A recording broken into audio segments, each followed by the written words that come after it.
하기 힘든 것들이 많이 있습니다. 근데 그것들 중 하나가 감사가 아닐까 생각을 해보았습니다.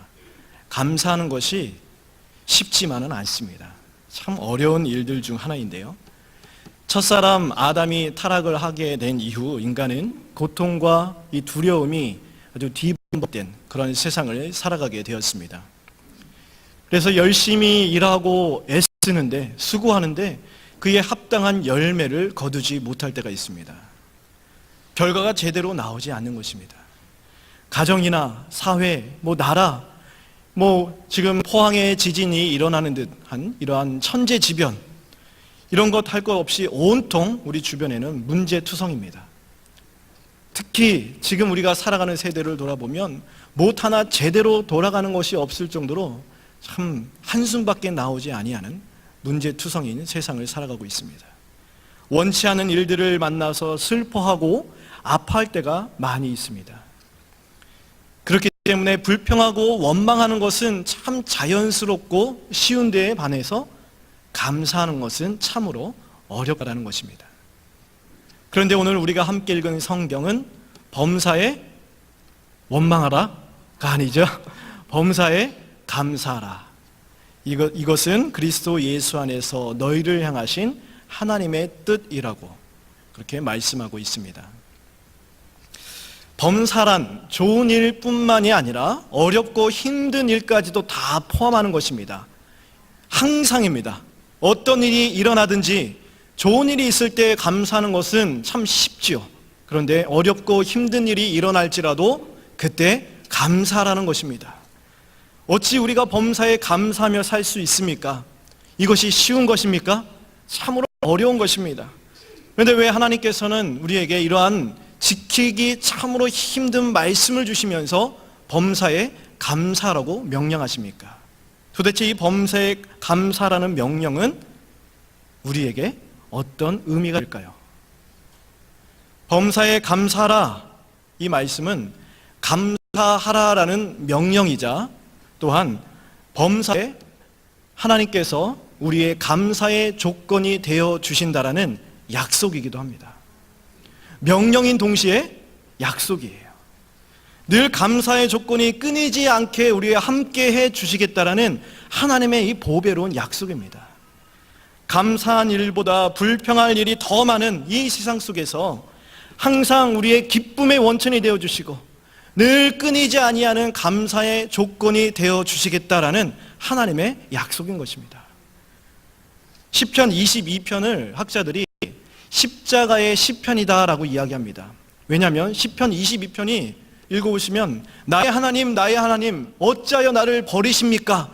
이렇게 하나님께로부터 버림받고 시련과 환난이 나의 삶을 막 다 둘러싸고 있는 사망의 음침한 골짜기를 지나는 것과 같은 상황 속에서 울부짖는 시편 기자의 고백입니다. 우리 비록 시편 22편과 같은 이러한 사망의 음침한 골짜기를 지나갈지라도 하나님께서는 결국 그 다음에 나오는 우리가 잘 아는 시편 23편, 여호와는 나의 목자시니 내게 부족함이 없으리로다.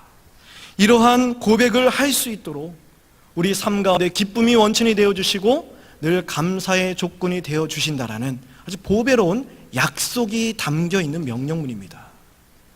그렇기 때문에 기쁨의 원천이 되시며 늘 끊이지 아니하는 이런 감사의 조건이 되어주시는 주 예수 그리스도 안에 거하며 예수님 붙들고 예수님 안에서 범사에 감사하며 하나님께 찬송과 영광을 올려드리는 삶을 살아가라. 이것이 하나님의 거룩하신 부르심을 받은 이런 하나님의 백성들이 그 부르심에 합당하게 삶을 살아가는 하나님의 뜻이다라고 설명하는 것입니다. 우리는 주님의 은혜로 살아가는 하나님의 백성들입니다. 주님의 은혜로 살아가기 때문에 주님은 우리 삶의 기쁨의 원천이고 감사의 조건이십니다. 그렇기 때문에 우리가 지금 누리고 있는 우리 삶의 모든 것들, 우리 영혼이 구원받고 또한 이 땅에서 삶을 살아가면서 우리가 누리고 있는 모든 은택과 복, 이 모든 것은 오직 하나님의 은혜로 주어진 것들임을 우리는 잊어서는 안 되는 것입니다. 이 사실을 망각할 때에 하나님께 받아 누리는 모든 것들을 우리가 열심히 수고하고 애써서 당연히 받아 누려야 되는 것들, 마땅히 우리가 누려야 되는 것들로 여기게 됩니다. 그렇게 되면 당연히 와야 할 것들이 오지 아니할 때 우리는 불평하게 되는 것입니다. 그때 거기에는 은혜가 설 자리가 없어집니다. 감사가 없어집니다. 기쁨의 원천과 감사의 조건이 없어지는 것입니다.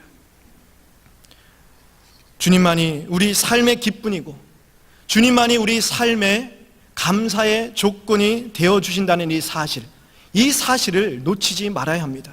이 자리에 우리 오늘 주님을 찬양하기 위해서 모인 모든 우리 찬양대, 그리고 주님을 함께 마음으로 찬양하기 위해서 모인 모든 우리 하나님의 사랑하심을 입은 모든 성도님들, 이 사실을 고백하고 계십니까?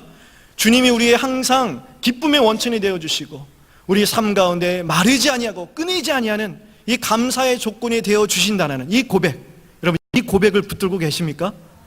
이 고백을 놓쳐서는 안 됩니다. 오늘 추수감사절을 맞이하여서 우리 모두 지난 시간들을 한번 돌아보길 원합니다. 지금 우리가 서 있는 이 자리까지 인도하신 하나님의 그 손길을 다 모두 함께 되새겨 보시길 바랍니다. 찬양대가 함께 나와서 찬양할 때에 이 찬양을 들으면서 우리가 하나님께로부터 받은 복을 다 세어보면서 함께 마음으로 하나님을 찬양하는 시간이 되기를 바랍니다. 그리고 지금 우리가 살아가는 모든 것이 다 하나님의 은혜로 주어진 것이라는 사실을 함께 확인하고 또한 고백하며 하나님께 감사하는 그런 시간이 되기를 바랍니다. 감사는 과거의 회상뿐만이 아닙니다. 감사는 여기서 더 한 걸음 나아가 미래를 향한 기대이기도 합니다. 미래를 향한 소망입니다. 지금까지 함께 하신 하나님의 은혜를 통해 앞으로 더 크게 역사하실 하나님의 더 큰 은혜를 바라보고 소망하는 것, 이것이 바로 감사입니다. 지금 비록 고통과 아픔을 겪더라도 우리 심령 가운데 있는 모든 염려와 불안을 다 하나님께 맡기고 하나님께서 그 무한하신 지혜와 능력으로 우리 삶 가운데 앞으로 우리가 걸어나갈 이 인생 가운데 최상의 것, 아주 최고의 결과를 만드실 것을 확신하며 하나님께 감사하고 그 감사로 우리 앞에 닥친 모든 이 위기와 역경을 헤쳐나가는 것입니다. 그렇기 때문에 이 감사는 어려운 역경을 헤쳐나가는 힘이 되는 것입니다. 감사는 이런 능력이 있습니다. 우리 앞에 닥친 위기를 극복해 나가는 능력이 있는 것입니다. 사랑하는 성도 여러분, 오늘 우리가 함께 주님을 찬양하면서 어렵고 힘든 상황일수록 더욱더 하나님께 감사하며 하나님께서 우리 삶을 통하여 놀라운 일을 역사하실 그러한 하나님의 선하신 능력을 미리 바라보고 기대하는 마음으로 더욱더 크게 감사하는 시간이 되기를 바랍니다. 감사로 우리 선하신 주님을 이 자리뿐만이 아니라 우리 주변 가운데 우리가 살아가는 이 세상 가운데 그 선하신 주님을 선포하는, 감사로 주님을 선포하는 그러한 시간이 되기를 바랍니다.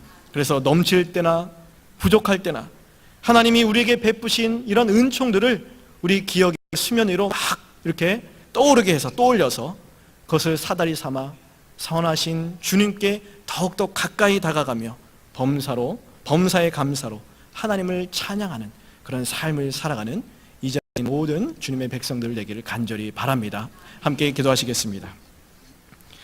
사랑의 아버지 하나님, 오늘 저희가 이 자리에 모여서 추수감사절을 맞이하여서 우리의 삶의 주인이 되시고 우리 참 생명이 되시고 우리가 삶을 살아가는 데 있어서 늘 기쁨의 원천이 되어주시고 감사의 조건이 되어주시는 주님 앞에 참 우리가 받은 모든 은혜를 세워보며 감사할 수 있는, 찬양으로 주님을 성축할 수 있는 귀한 시간을 주심에 진심으로 감사를 드립니다. 오늘 저희가 누리는 모든 삶이 하나님의 은혜를 떠나서는 존재하지 않는다는 사실을 잊지 않도록 붙들어 주시옵소서.